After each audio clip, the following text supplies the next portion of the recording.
What? Hold on. Say that. What? It was put on the website. Everfest Unlimited is coming in September.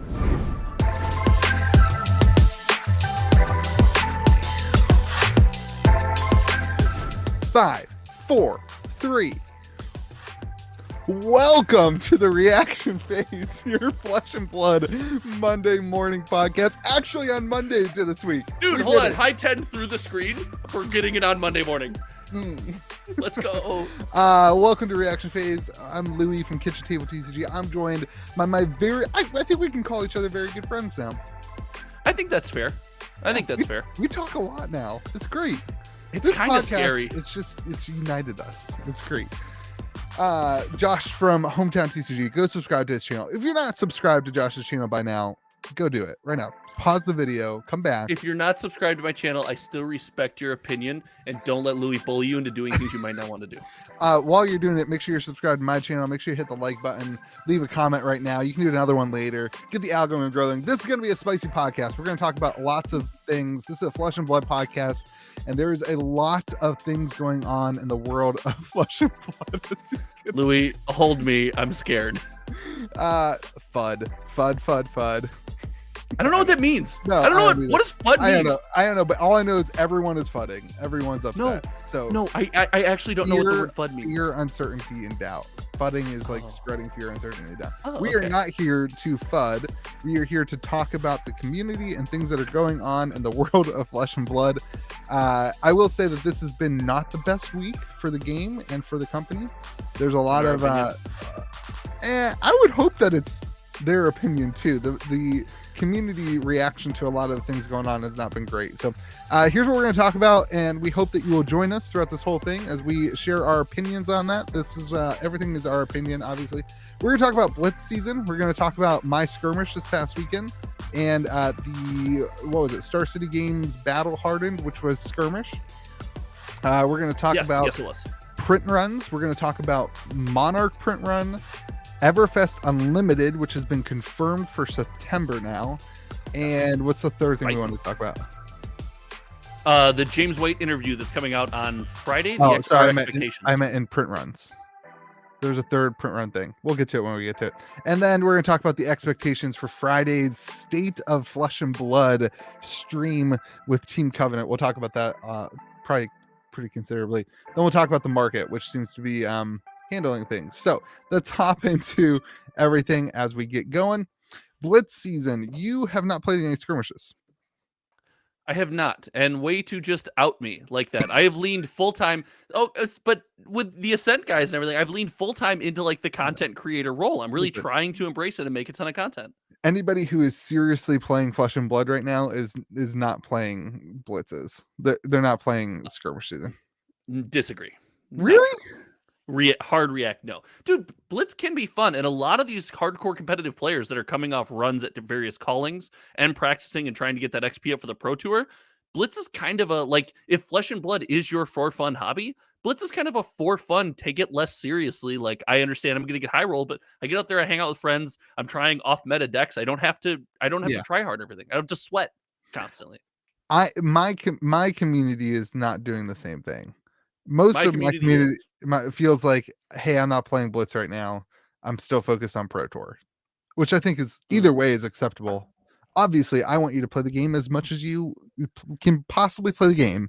I want in any fashion that you want. I want you to think about Flesh and Blood and TCGs 24/7 so that you watch my channel. But from my conversations, people are a little not interested in this. I had my skirmish this weekend though, and I rolled in with a pre-Monarch Viserai OTK deck.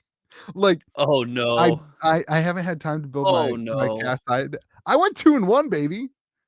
Really? I went 2-1. Congrats, dude. Nice. I destroyed a Dorinthia, and I didn't destroy a cast eye, but I beat it pretty good.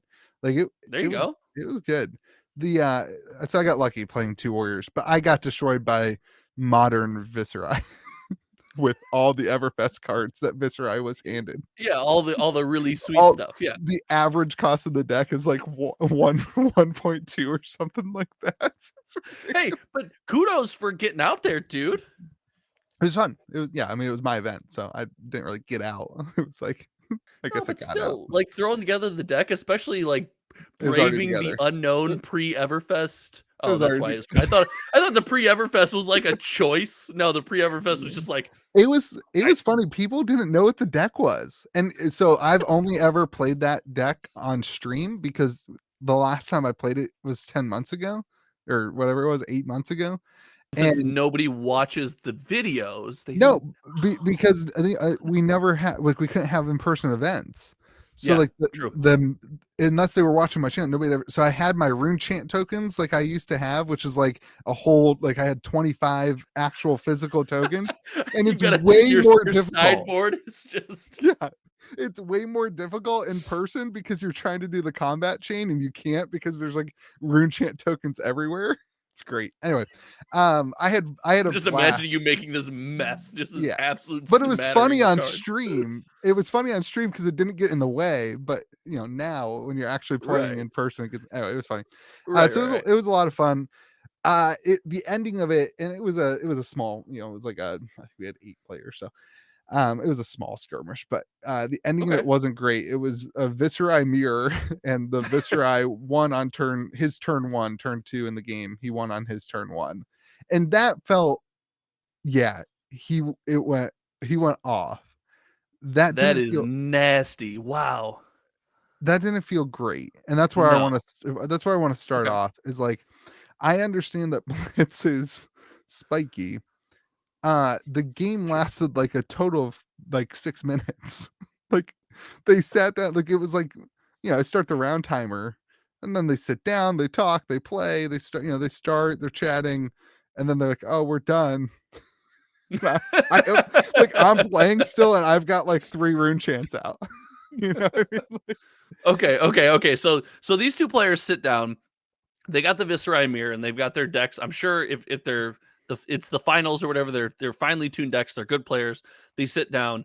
Do they have the expectation that this could happen? Assuming these players have, they've Yeah. tested, they've played the match, or is this like so high rolly that you just didn't even see it coming?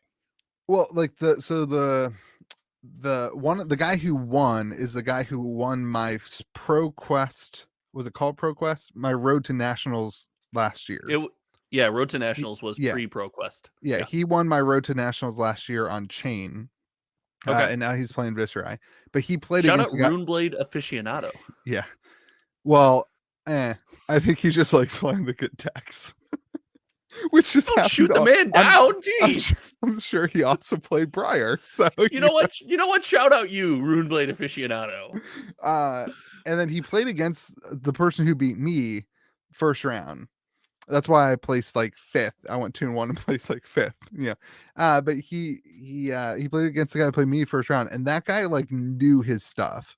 Like I was playing, Okay. and he was like, I was joking about my meme Viserai deck because I 100% went into this like I'm gonna lose. Like I was just playing to play. You haven't used any cards from any of the newer sets that are I was OP just having and broken. Like, what are you doing? Yeah, I was just having fun and making jokes about how the game was more balanced for crew. Anyway, I'm playing Fair Fab. they're like, what system. are you playing? I was like, I'm playing the game the way it was meant to play played. Vintage Flesh and Blood. That's a new format. I'm playing Legacy. I'm playing Legacy. Let's go.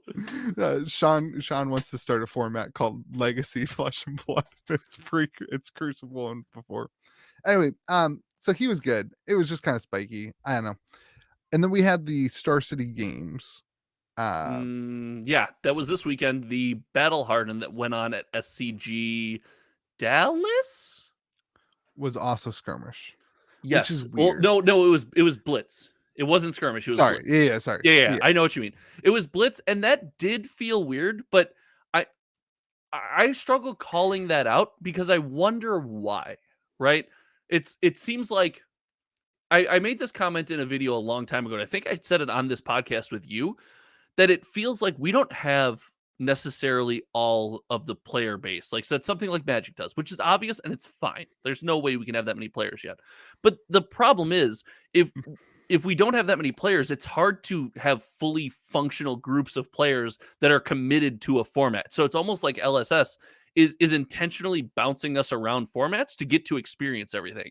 So maybe while they know Blitz isn't like the most competitive way, they're kind of shoehorning it into these events and forcing it because it forces us to experience these events. It forces players of all skill levels who might otherwise hear about Blitz and hear something they don't like to shoehorn in and play Blitz.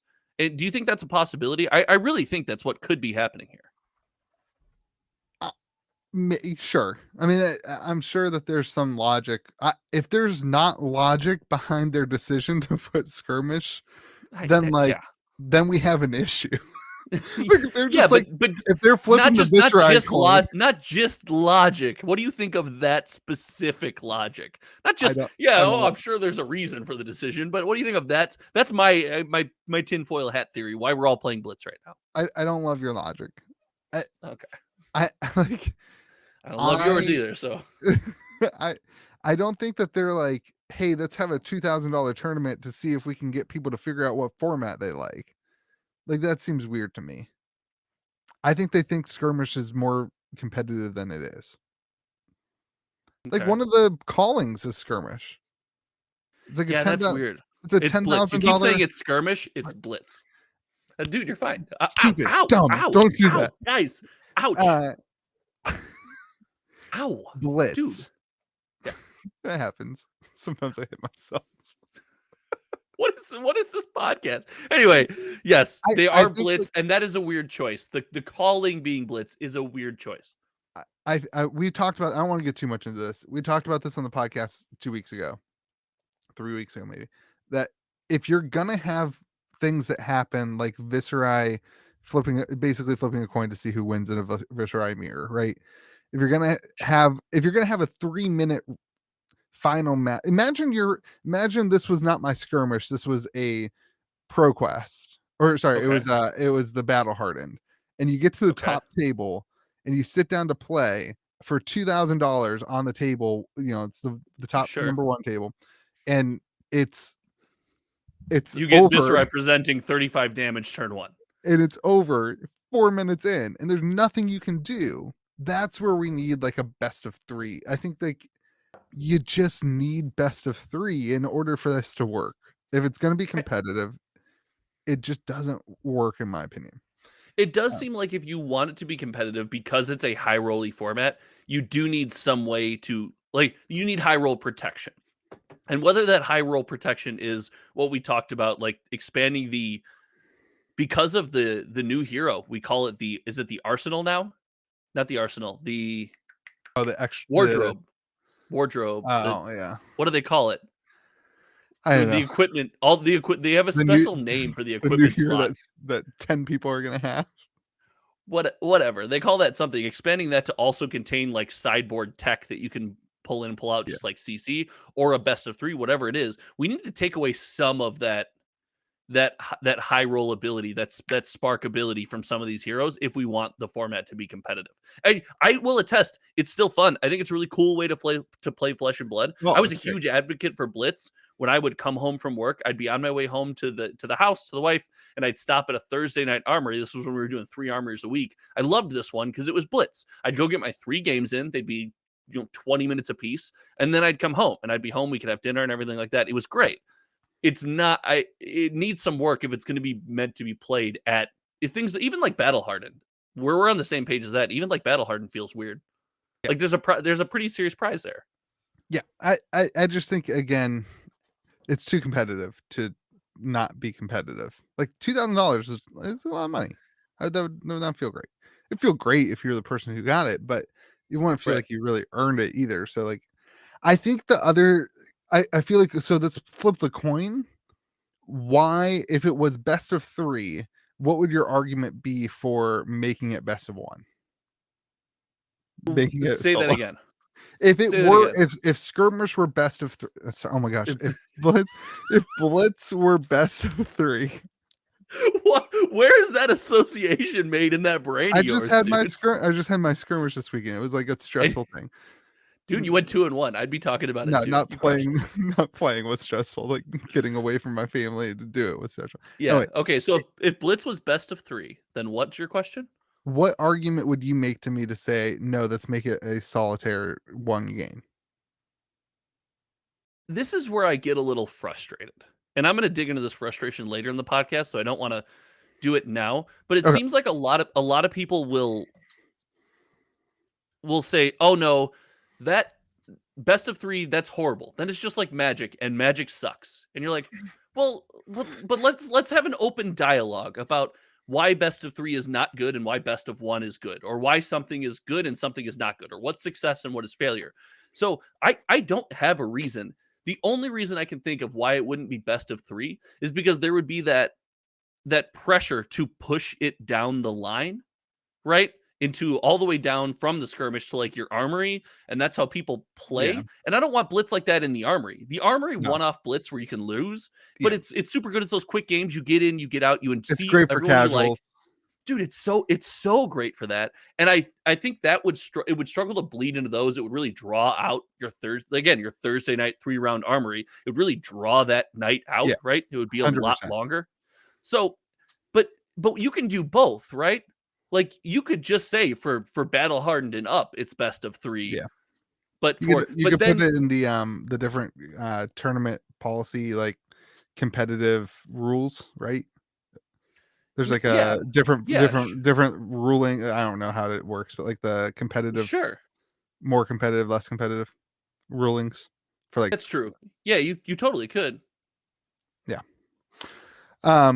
I But think go ahead. Sorry, go ahead. no, finish. Go ahead. No, I was just if it bleeds over into that, it's no longer doing its job, right? So it has to like you said, whether it's in the competitive rules, it has to have a cutoff. But then the rules have to be we can't touch the sideboard then, because then if you do one's best of 3 and one's best of 1, but both have a sideboard available, it changes the way the format plays, right? Yeah. So I think if you do best of 3, if that's your call, then it's no sideboard. It's just blitz as it exists, but best of 3. If you go to a sideboard, you can still run it best of 1 all the way up the chain with the option of a sideboard, but now that's a slight barrier for entry, right? That feels intimidating when I see the hero and I'm a new player, I don't know how to board. Yeah, that makes sense. My answer to the question in my gut says the reason it's best of 1 is the same reason that Duskblade got printed, for the lore. Like, because and this is what they like they like the classic constructed, like, like the reason that the ending of the game, if it's a tie, it's a double loss. The reasoning they gave us basically was like, imagine you're in an arena fighting, like somebody has to die. If like, what I mean, like that's basically what it is. And they're like, no, you don't die and get back up and fight again 3 times. That's not how it works. It just makes me think of the old Chappelle Show skit with the Will Smith slap. They would have a gunfight after. Somebody has to go. Like somebody must die. Like I think like that's the thematically thing. it makes sense. Yeah, I think that's probably what it is. And this goes to I had the conversation. I don't want to get into it here, but the conversation about Living Legend too. It's like, is it really working, or is it just so it feels good? Because at some point it feels like it was a really great idea thematically, but then if you're just adding events, that it just doesn't scale right. So like I think there's a lot of those thematic things that I love. I love those things about Flesh and Blood. Those are the things that like hooked me to Flesh and Blood. I don't want to lose those.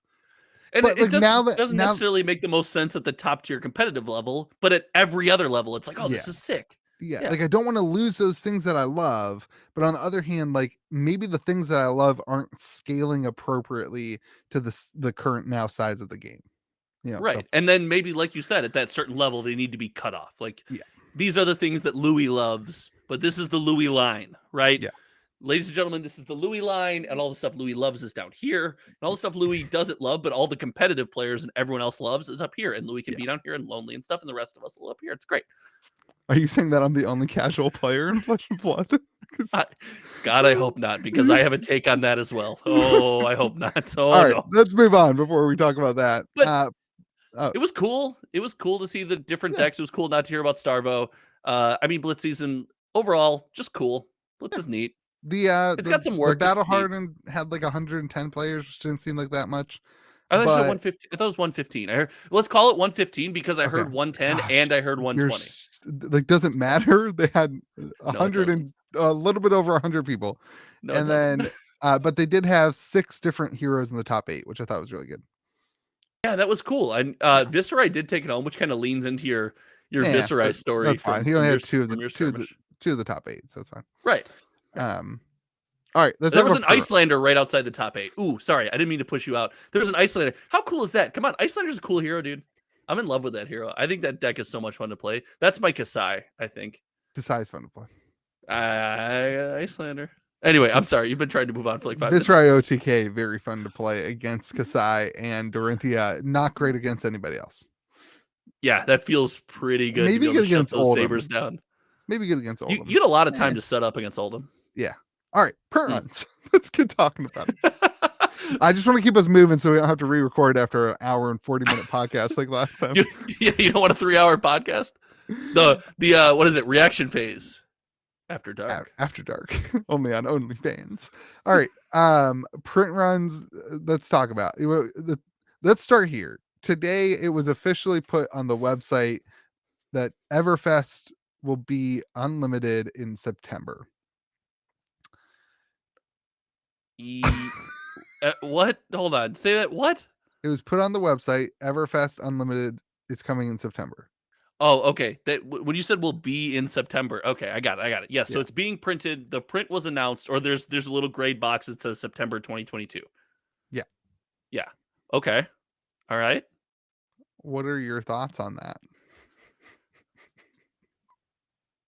Okay. So I'm gonna go in here and I'm gonna tell you, the only reason this scares me is because I want to ask you a philosophical question and get your take on this before I give you my answer. What's the point of unlimited? What's the purpose of unlimited product? To make sure a product can get accessible into the hands of everyone accessibly. To make sure that the game is not too expensive to play. Right, that there's no like paywall and it's not locked. Yeah. Would you say, based on every other TCG on the planet right now, stuff from Everfest is paywalled? It's locked. No. And that's my problem with Everfest Unlimited is it doesn't seem to fit the spirit of what Unlimited wants to do. Anybody who wants Everfest cards right now could not only chase those cards on the secondary market, but if people want to open Everfest product and add them to your draft, we do a cool draft every week where we open 2 Everfest packs and then we draft. Like, it's just neat little wrinkle and stuff. You can do that. First edition product is available. So if that's the case, if that's the world we live in right now, and Everfest boxes are currently available on Channel Shop Live Ball or whatever it is for $79. No. Why? No.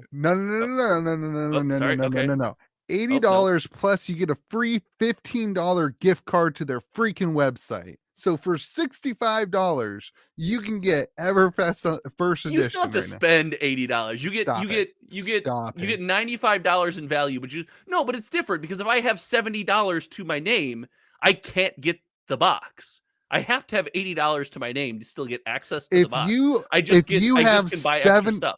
you have $70 to your name, you need to reach out to Josh at Hometown TCG or Louis at Kitchen Table TCG.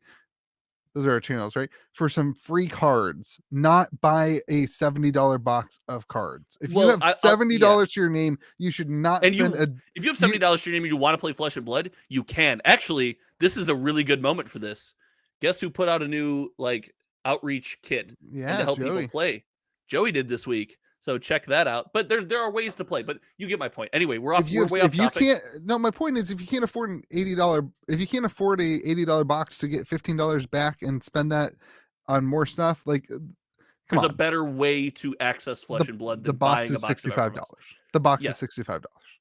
Well, we're gonna disagree on this, but I'm just gonna move on. But it doesn't feel like Unlimited is filling its role, and that concerns me because Unlimited is not filling its role, and yet hold on, yet here it comes.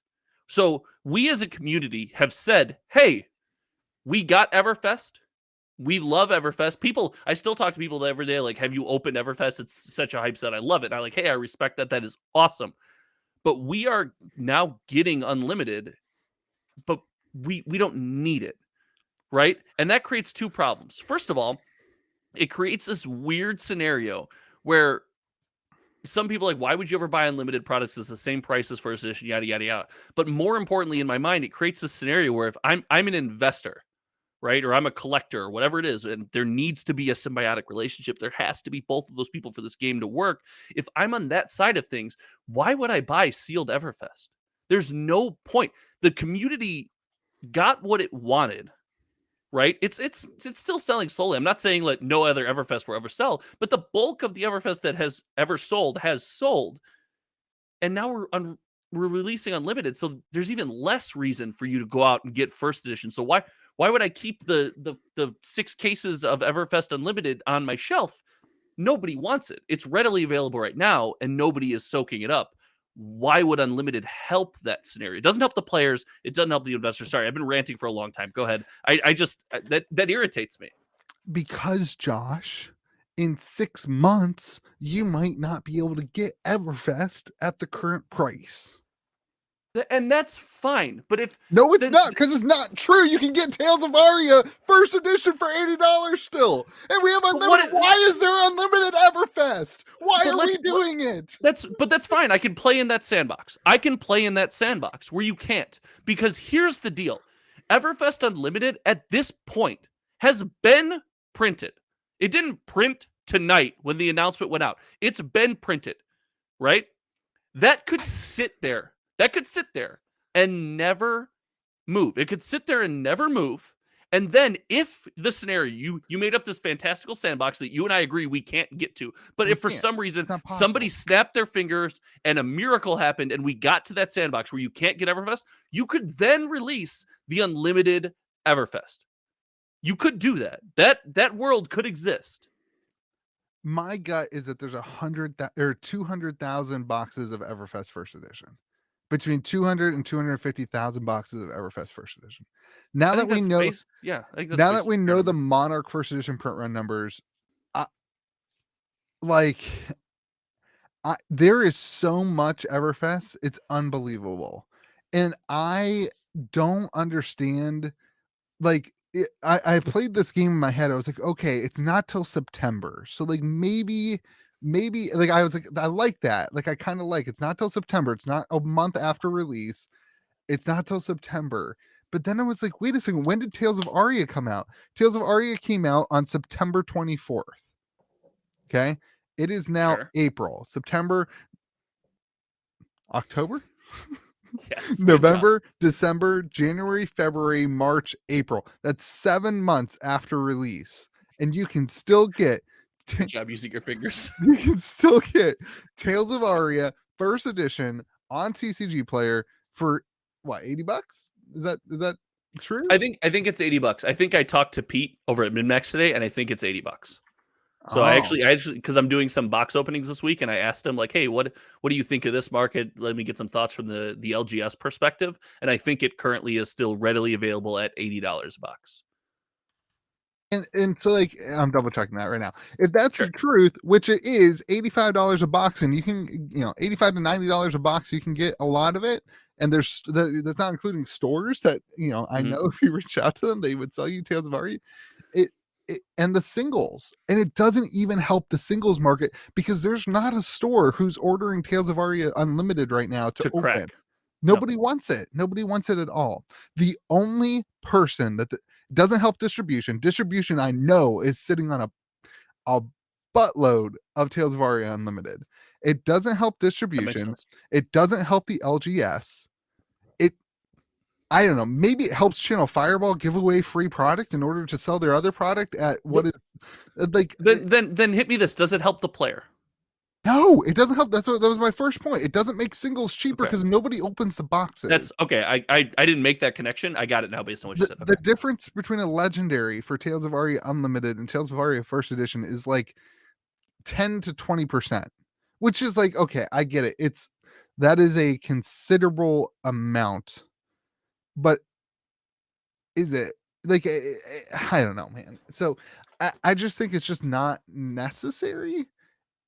And especially if the print run is more of Everfest. So my gut is that Monarch was 125,000, which we know. Tales of Aria was maybe, if we're lucky, 125,000, and then they printed. That's my tinfoil hat theory. Those two are the same. Then then they printed more Everfest, just like they did more Crucible. You know what I mean? Like, Yep. I just don't understand why. Like, the market cannot take more Everfest. So again, I'm a noob in this arena. Nobody comes to me for my perspective on stuff like this, but I have a lot to say that I kind of I mostly keep to myself. But I want to paint you a picture. I want to paint you this world, right? Because we were pitched first edition and unlimited, and first edition is for the collector, right? The investor, the collector, and unlimited is for the player. And I'm basing that around. I mean, we got a $1,000 card from, at the time, what was the voice of the game, right? The point of contact to the rest of the community of the game, which was Rudy. We got this card, and in there was a slogan, and that was to gather people or to create an awesome experience by both playing and investing in great games. There was a notion on this. The company had a chance to put out, what is your slogan, right? This is your moment. It. Right. This is their slogan. This was their this is our message.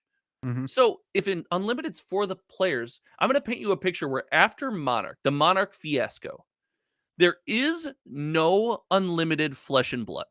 There's no unlimited Flesh and Blood after Monarch. Are we out of Tales of Aria First Edition? Are we out of Everfest First Edition? And what happens to the box prices? I'm going to give you my perspective first of all. First and foremost, Tales of Aria First Edition would be touch and go. I don't know how that's exactly going to be, but without Unlimited Tales of Aria that released it was almost at the exact same time as First Edition. 1 month after.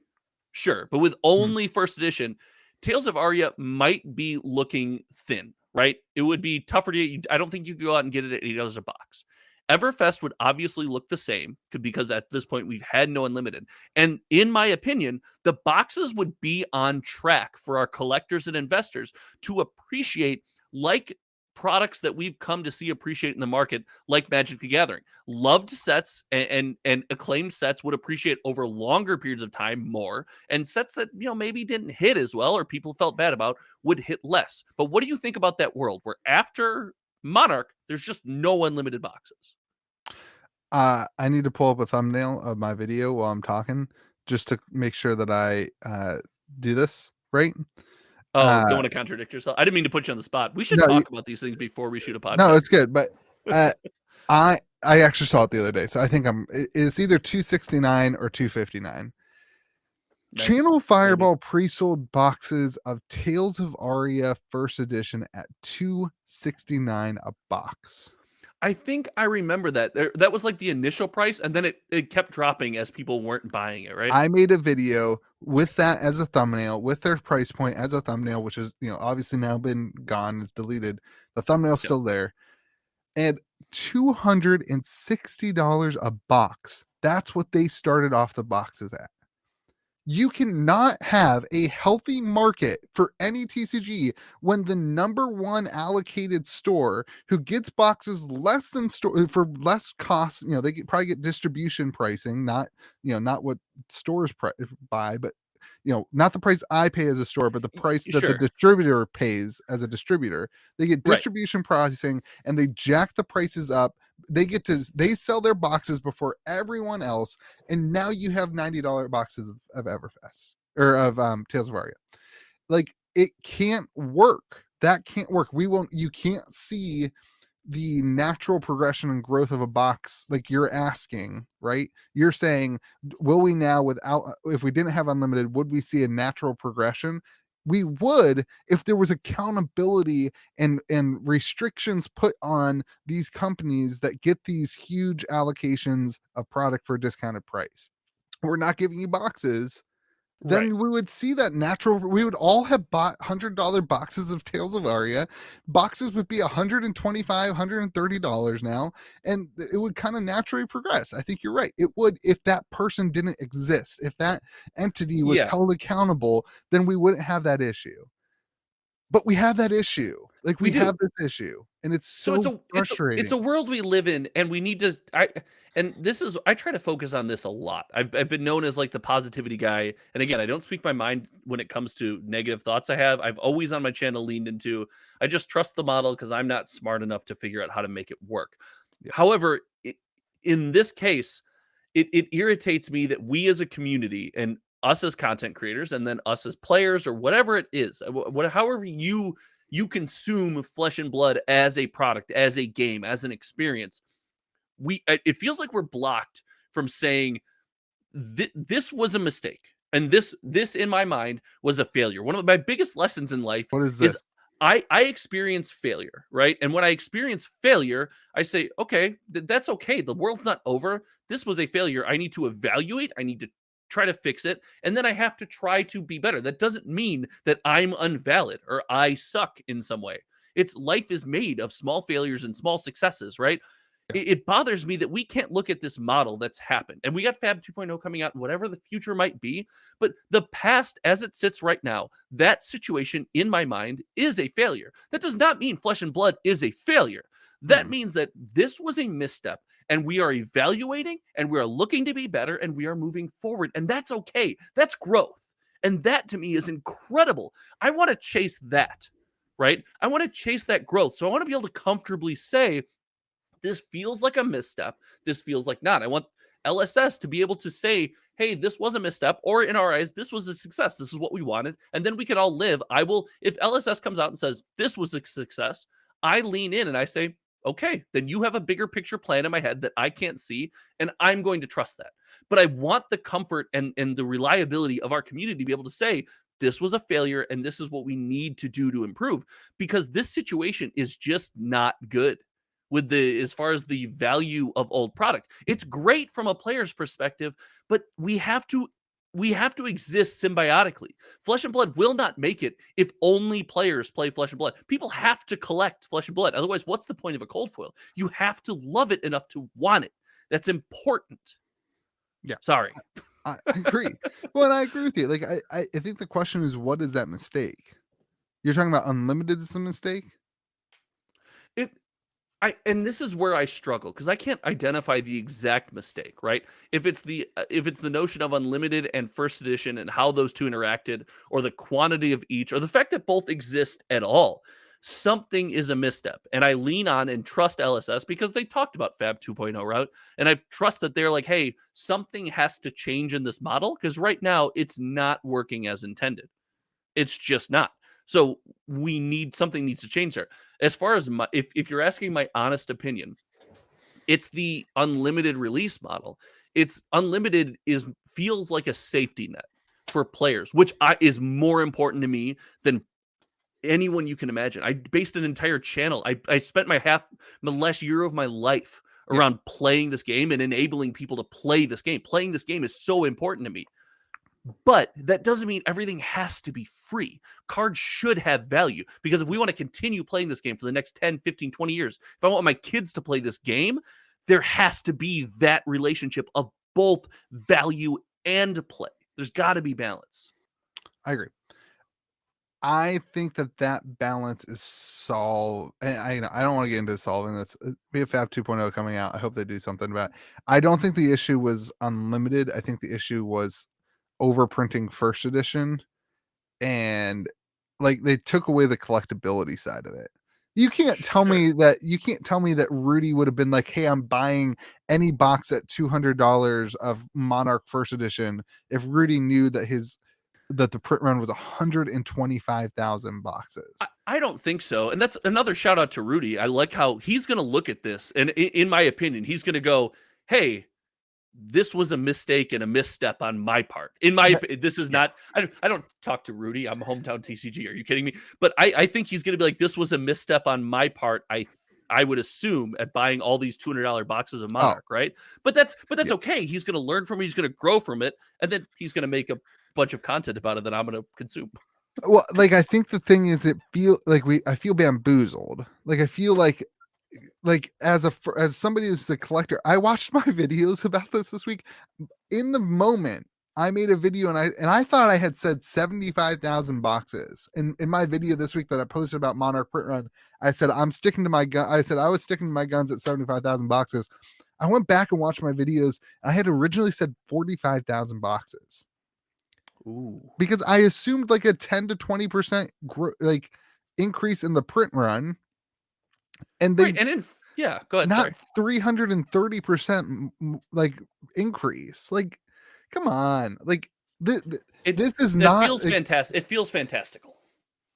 yeah, like there's no way you couldn't have like I just like it's so frustrating because it just feels like something went wrong. And I know what went wrong is that the stores and distribution, the big stores and distribution held back boxes. We know that this is true.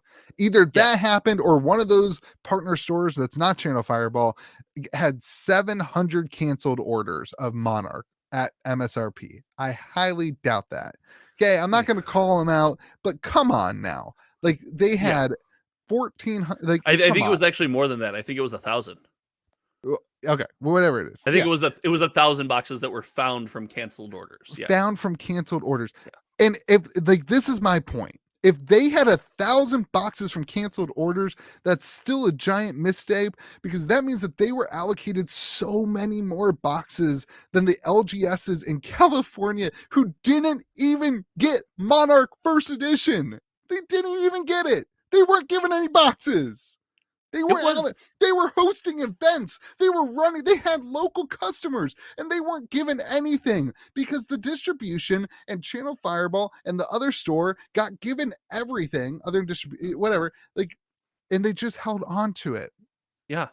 It was hard to see. Go ahead. Sorry. I sorry. Yeah. Let me finish my statement. So I think the issue is not just print run numbers, which like, again, I don't think there would be any issue with 125,000 boxes if we knew that up front. No. If it was like allocated correctly, I don't see any issue with that. My issue with that is I do personally think it's too many boxes. As a collector, I would have liked to see less boxes, but the issue is also a lack of understanding of distribution model, a lack of accountability to distribution, and then these partner stores who are like, if you ask me, if anything is killing this game, if anything is producing fear, uncertainty, and doubt in this community, if anything is pursuing that, it is Channel Fireball and their complete reign to do whatever the frick they want with us as the consumers. Like they get to bat us around and push us around and do whatever the freak they want, and they don't care about us at all. Like it's so frustrating. It drives me nuts. I wish I told George this week. I don't want to say it.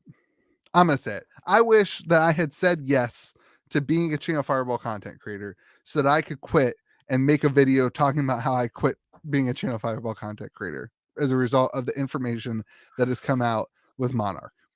What are we in? That's a quote right there. And you've always I'll burn that bridge. I will burn that bridge again. Like I don't have a bridge to burn. When you're small potatoes like me, there's no bridges. There's just French fries, dude, from these potatoes. No, I think you said something important there that I think needs to be said again. And I'm going to restate something you said that I think we both believe. It's okay. You actually made a caveat there after I thought of this. When you were like, 125 is slightly too many. The number of boxes is so much less the issue than it was distribution. So I want to say this again for those that feel like we're coming after Flesh and Blood or we're attacking LSS. That is not the message here. And maybe we're not conveying our message properly. The only thing we're talking when it comes in regards to the Monarch release is the notion that these distributors had the right or had the ability to hold so much of the product. This was the time in my life I was going to 3 armories a week, Louis. I was going to 3 armories a week. I'm in my 30s. I was going to 3 armories a week. It was insane. And these armories that we had built up from the ground and from nothing, that our awesome community, incredible people had come together and built this scene, had allocations just sliced. We were stoked. We were like, we're going to buy all your product.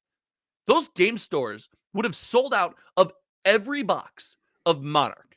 Every single one of them. This whole community, we're like, we just want to buy everything in Monarch that you can give us.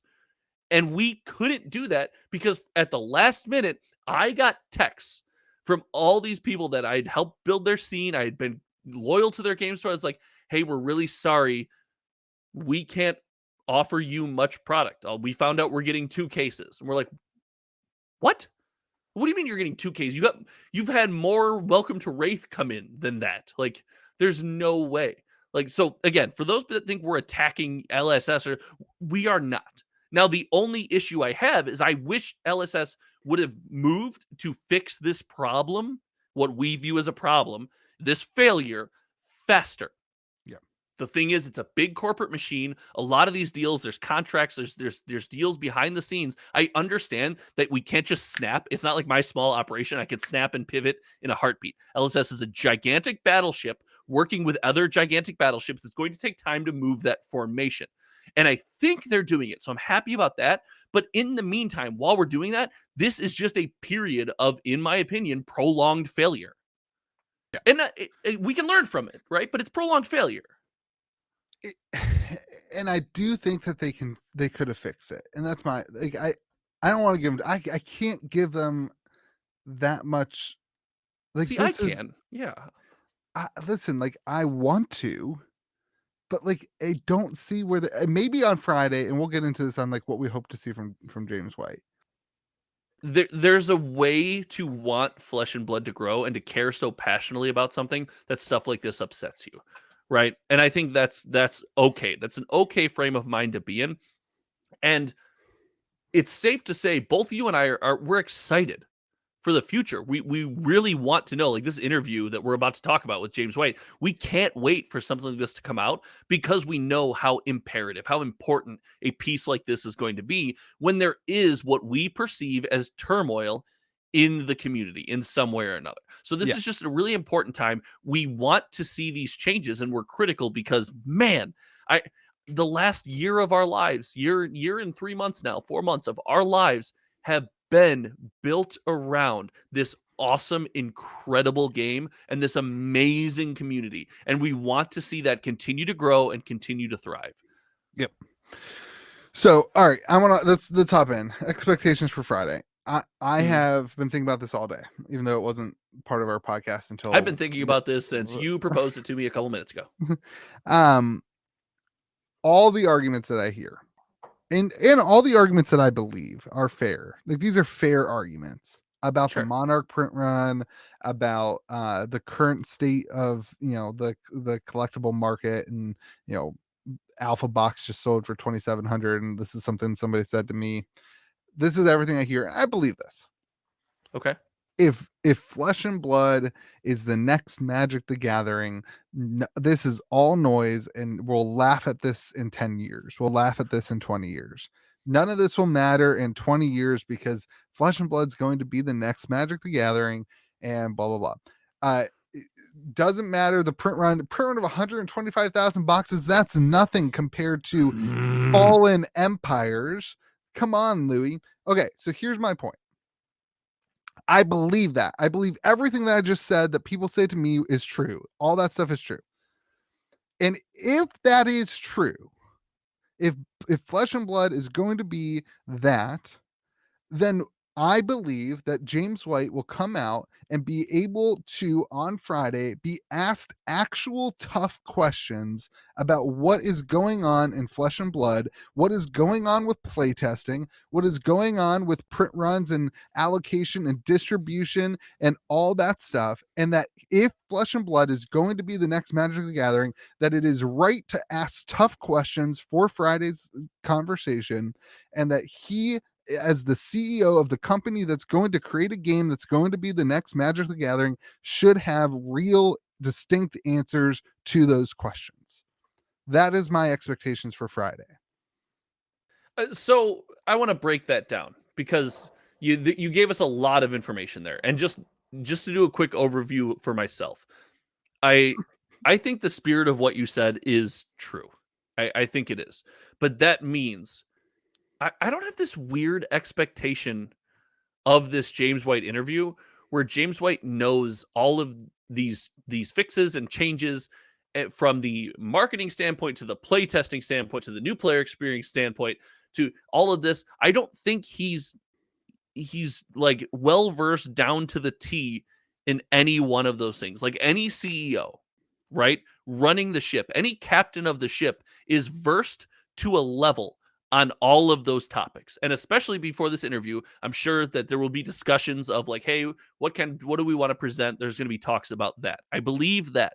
But I don't need him to tell me that why Viserai should win turn 3 instead of turn 2 or something like that. However, I do think he needs to be prepared to sit behind a lot of burning questions the community has and needs to be just ready for that to come, because I don't know if he knows how many passionate people his game created, and it's got to be scary. Like sitting in his seat, all of a sudden you make this game that you're just in love with. It's your baby, right?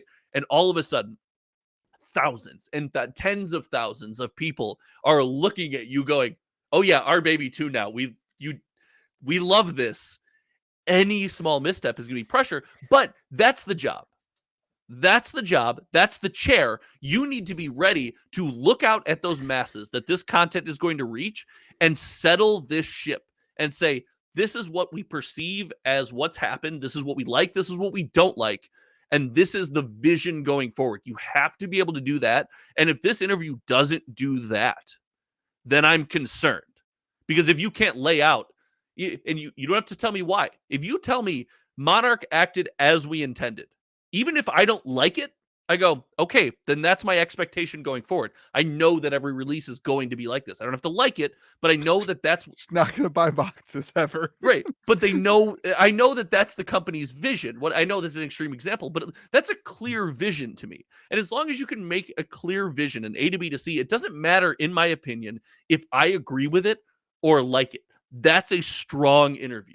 That's a great interview because you've laid out a plan and you've said, this is the way we as LSS do things, and this is success and this is failure in our eyes. That's what I expect from this interview.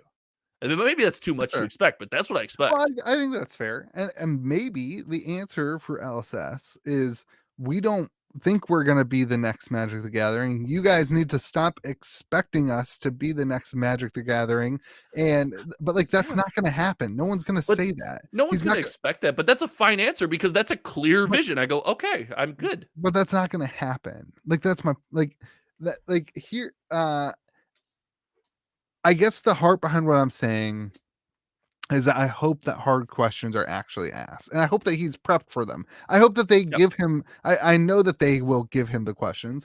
I hope that there is as they should. He shouldn't be expected. Oh yeah, and anyone that's ridiculous. I'm sure that if that's not a requirement for an interview with him, then it needs to be. It needs to be. The guy's got so much going on. Like what? Yeah, but like I think those questions need to be intentional, and tough. Like I think like if you take the attitude of James White's got a lot going on and a lot riding on the line, you also have to take the attitude of a lot of people have put their stores, their LGSs, their careers, their content creation, a lot of invested interest and time and energy into this game. And there's a lot of questions. There's a lot of things that we as a community feel like we need answers to and feel like we need some information about. Like, I mean, take a look at, I don't even care. Like, I'm not even going to focus on the print run numbers. Again, I don't care about the print run numbers. Sure. I'm talking the main two things that I'm talking about. One, from a collector side, from my side, is how are you going to handle the partners and the distribution systems? And is there a solution for those things? Because if you watch any Rudy video, Rudy is the most, he understands the TCG world better than anybody. Okay, if there is a distribution game to play, I am sure that Rudy, the Godfather. Yeah, I'm sure that Rudy knows about it and can play it. So if you're gonna listen to anybody in the TCG world, you should be listening to Rudy. One of the things that he always says with the new games that he carries or doesn't carry is, can they manage distribution? can they handle the interaction with distributors to make sure that the boxes get distributed correctly? So will he do that? Will he manage that? And then also with his partner stores and with his partner accounts, like that's, number one. But like, handling those partner stores that held boxes back and that kind of stuff, I hope that there's some accountability to that. And then number two, and this is arguably more important, is like the competitive scene is now frustrated. So you now have a world in this TCG, in this game, where the collectors are on the sidelines. I'm not going to say that the collectors are gone. I've heard people say that the collectors don't exist anymore. I don't buy that. I have been buying. Crap. Yeah, I have been buying this dip. I'm sending in a bunch. Anyway, I've been buying this dip. But Rudy exposes finances. Reaction phase episode, whatever. I hear all the time that the collectors are out. I believe collectors and investors are on the sidelines. But you have collectors that aren't happy about things. Now, especially with the print numbers, you have casual players who just feel like there's nothing for them. It just feels like it's not a casual. It just feels like it's not a that. Go ahead. Except for what? PvE? No, I said I want to touch on that. Okay. So you're right. And then finally, now you have the competitive scene who's frustrated about playtesting and frustrated about the meta and frustrated about their announcements for the meta. So all three categories are frustrated, and so you have to address this. You cannot skirt in here and laugh and giggle and have yourself a great time and not answer hard questions, because the community needs answers, in my opinion. I think you're correct. And I've said this, and I'll say it till I'm blue in the face. I actually got a comment on a post on my channel this week, and it was regarding like, I've watched your channel for a while. I know that you want Command and Conquer to be free. I think that was like the vein of the post, was like, and if you've watched that and you've gotten that away from my channel, then I haven't done a good job of expressing what I truly believe. Hey man, you're a great content creator, and I value your creations. Well, thank you. I wasn't saying my creations were invalid. I'm saying I could work on my delivery, because what I truly believe is, I've said it, I felt like I've said it a million times in the past. A successful TCG like this one requires that symbiotic relationship. And yes, I'm going somewhere with this that is on topic. It requires that collector, and whether you call them collectors or call them investors or whatever the hell you want to call them, it requires that relationship with the player. Both have to be present, and you cannot shun both. At any given time throughout a successful TCG's history, one group can be more satisfied than another. That can and will happen in this symbiotic relationship. However, if you alienate both sides of that symbiotic relationship, or one side to the point where the one side completely jumps off the ship, you are now in trouble. You have to bring that side back on the ship, or you have to bring both sides back on the ship. It requires a balance. So I agree. We were in this weird scenario where the collectors have jumped ship. And there's already a million comments about it. I'm still buying. Yeah, sure. But the majority of the collectors are down on the notion of buying Flesh and Blood, sealed product, singles, whatever it is. The most collectors are down on that notion. The market is down. The market is down. And it has been for some time. And in the last down for a year. And in the last week, you took the competitive players that were the other side of that symbiotic relationship, and you have given them uncertainty, right? I'm not saying you've given them something bad. I'm not saying you've given them something good, but there is uncertainty there. There is this feeling of shakiness. And because of that, you're in the process of alienating both sides.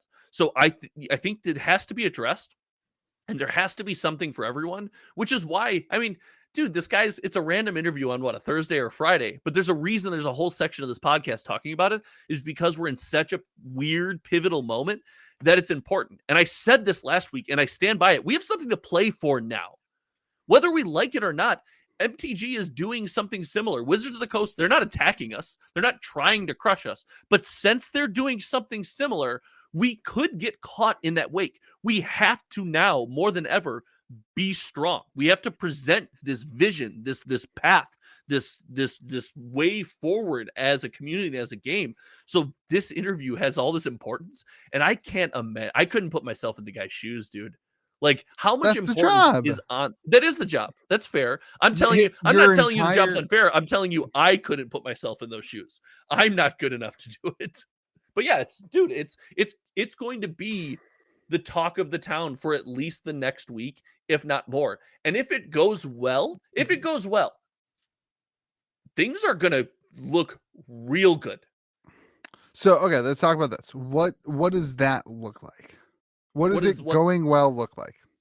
I expressed that earlier. I think a clear vision of saying this in the past, this step here, this situation represents success. This was good. This situation here, when this happened, this series of events represents failure. Going forward, these are the tweaks we're trying to make to achieve more of this. Or even though this was success in the past for us, we don't view that as success anymore because we've blown up more than we expected.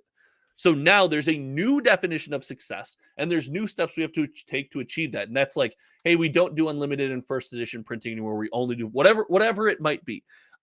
As long as I get that, I'm good.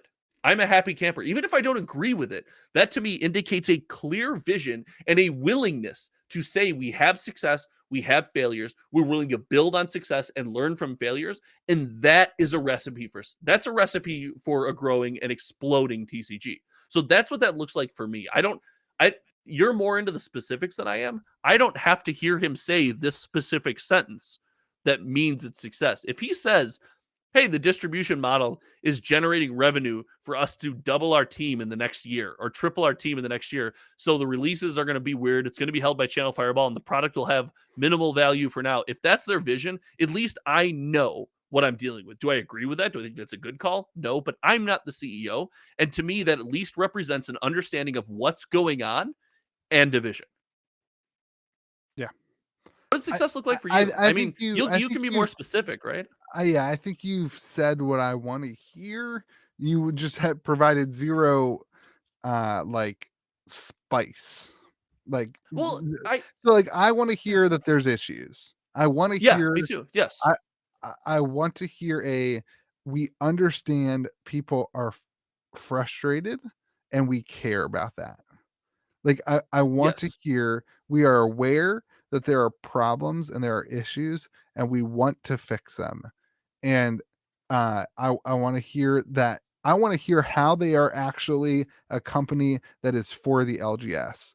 I want James White to get on that call and convince a local game store why they should carry their game. Because right now, I think that's the only thing that matters. If you can convince a local game store why you can carry your game, you have hit both of the things that you were talking about. You have hit a collector and a player market. You have to answer those two questions if you're going to convince a local game store of why they should continue to carry their game.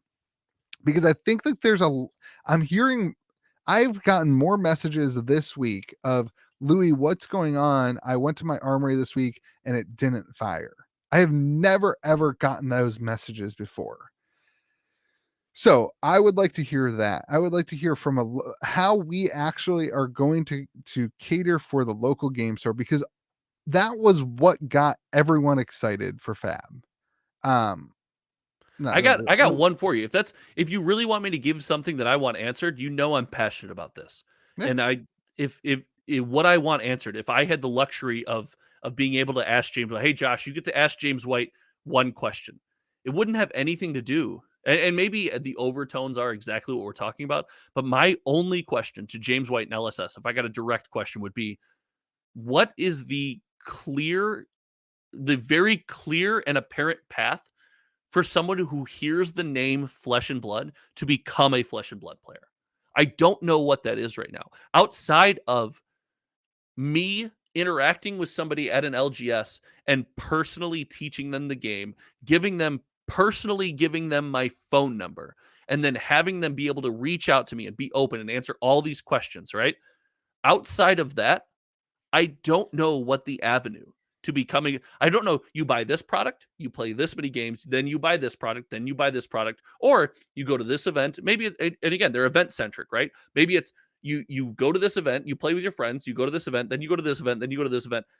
How do we get from nowhere, from I don't know what Flesh and Blood is, to I'm traveling to SCG Dallas? I want a path, because that's what we've centered all of 2022 about, or around, is these events. We've centered all of 2022 around these events and how important they are. But if we're going to grow, that means people who have never played the game have to make it to those events somehow.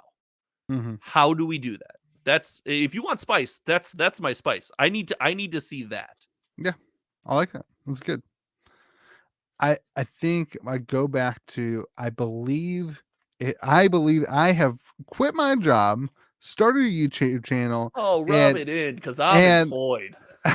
I've quit my job, started a YouTube channel, started an LGS, because I believe I started this LGS with the intention of only really carrying Flesh and Blood, not hosting Magic tournaments and all the stuff that I'm doing now. I started the LGS because I believed that James White and LSS's vision was for the LGS, and that their actions were going to line up with his idea that everything that they do is going to be for the LGS. That's what I signed up for. I want to hear that. Like, I want to hear how they are doing that. And let me be very clear. I still believe that is in them. Like, I am not saying that I want them to ask hard questions so that James White can look like not have answers. That's not what I'm saying. Flesh and Blood not looking good doesn't benefit anyone sitting on either of these screens right now. If Flesh and Blood doesn't do this and doesn't make this and doesn't move forward, and particularly for me, if the collectible market of Flesh and Blood, like, you'll be fine. Like, you'll be okay if the game keeps playing. I'll feel really bad. I'm done. I don't have deck text for you. This is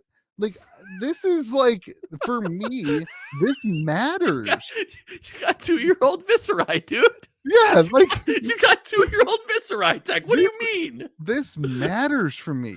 Like, Spicy this tech. Like, I believe, and I have believed that there's an answer and that they can do this. The question is, will they? Do they still want that, or have they gotten into this in this world where they need to print this amount of boxes, so they need the partners like Channel Fireball to take the massive amount of print run? They need unlimited to print the right amount of boxes to do their stuff. Like, that's where this gets really hairy, and where I think like the scaling of the game is going to come into play and matter. So I don't know. I just want to see some of those questions asked, because I believe that the answers are in them, if that is the vision of the game. And if that's not the vision of the game, I don't know what happens for me. But like, I don't know. That's what the vision of the game that I was sold. If it's not the vision of the game, again, I want a clear vision. So we could go on and on this about what we want in Fantasyland, but I think it's very clear we want real answers. We want and not answers. That sounds, all of this sounds like we're like, you haven't given us answer, you owe us. Like, no, we just know we want to see things pushing forward. I don't want to say they owe us. I mean, nobody owes anybody anything. I think if they want to see people continue to buy and invest in their product, then they need to provide answers. Okay. Nobody owes me anything. That's ridiculous. No. I made the decision to buy my cards. Like, that's on me. Yeah, that's on me. But like, I think that it's more of like if we want us to keep doing it and keep being involved, then I do think there needs to be answers. So. Yeah. I have less. I don't call less skin in the game. I'm really invested in Hometown TCG. You have I really tons like of it. Skin in the game. I really love my community so much. Look, I don't have that much skin in the game either. I have a beautiful wife who works, and it'll be okay. I have a beautiful wife who works too. What are you trying to say? I'm just saying, you know, I'm sick of these personal attacks on this podcast. But like, I do have like my career, my channel is definitely on the line. Like, I don't know. Anyway, all right. Crazy comment section. I'll still follow you, dude. I like you. No, not that. The market. Oh, I feel like that addresses most of the market stuff. Okay, that's fair. If you haven't gotten, market is all waiting for Fab 2.0. Everyone's waiting to know what it is. Yes. So hope it's good. All right. Is it? Are we closing crazy comment Yeah, section we're already? hour and 15 minutes in.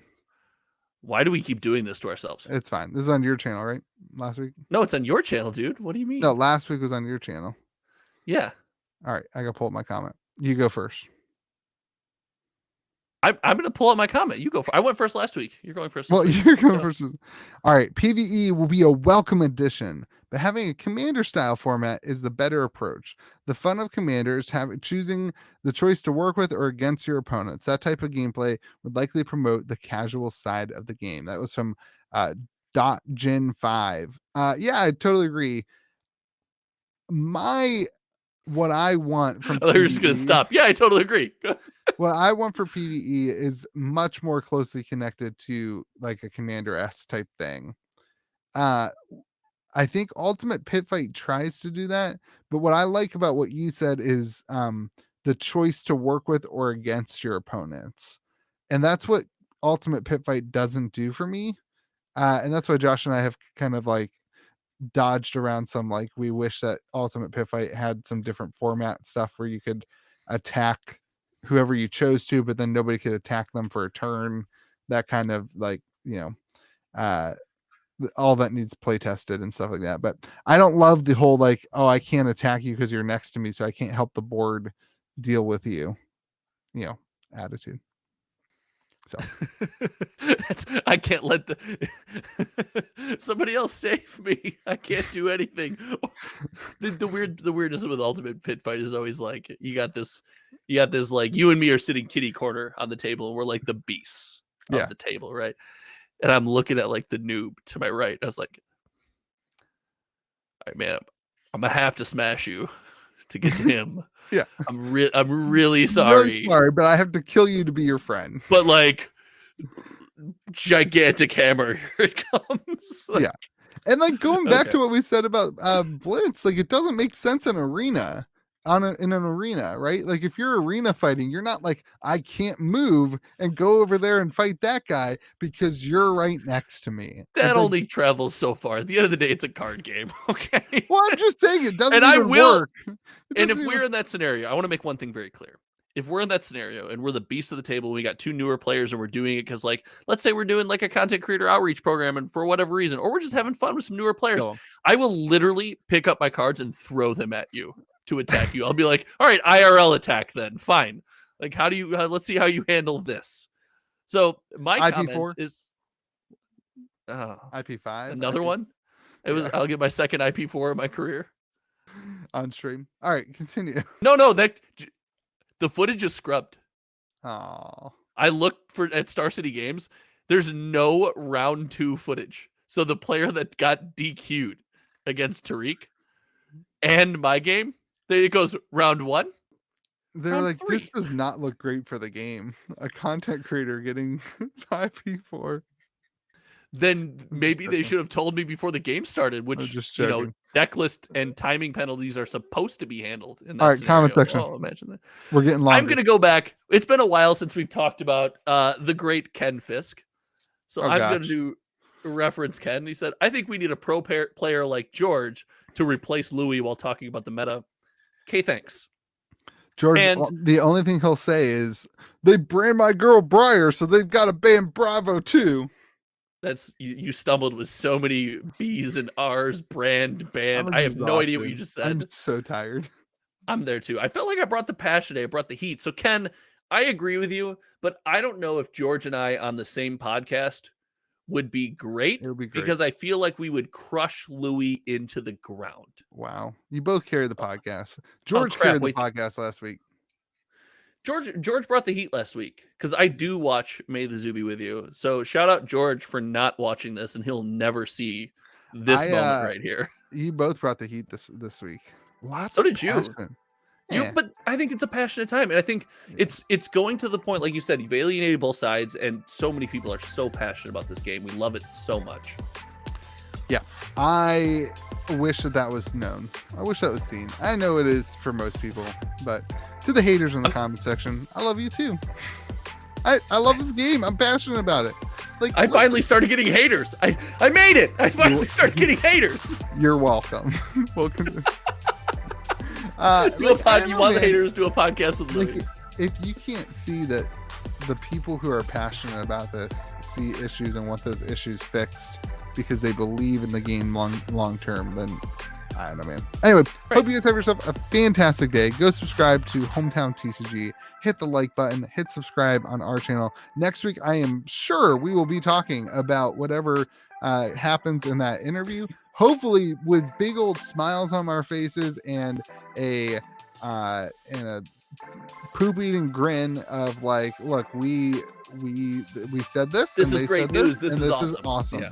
I am ready to talk about things that make me excited in Flesh and Blood and not talk about things that don't make me happy. I'm sick of that. I would love to talk about that next week and be like, hey, this was amazing. This is great. That's what we are leaning next week for. Oh my God. If you want to talk about that, nobody's watching this at this point anyway, so this isn't a plug. I'm stealing your content this week. Okay. If you want to talk about positivity, I'm opening Monarch and Tales First Edition and just going to talk about what I love about the sets because I miss them. I'm stealing your content this week. I'm doing box openings. Me. Is this a Min-Max Games plug? No, they're my boxes. They're behind me. Love it. Go buy Josh's box opening videos. I'm opening them for myself. Oh, nice. Awesome. Yeah, just because. I'm out of Monarch that I can reasonably open for myself. I can't reasonably open this either, but I'm just going to do it. I opened way too much Monarch. I watched. I cried. All right. Goodbye. There were tears on that podcast, on that episode. There should have been. I hope you guys have yourself a fantastic day. Remember to be kind to the people around you. And Josh's ending is... See you again next week.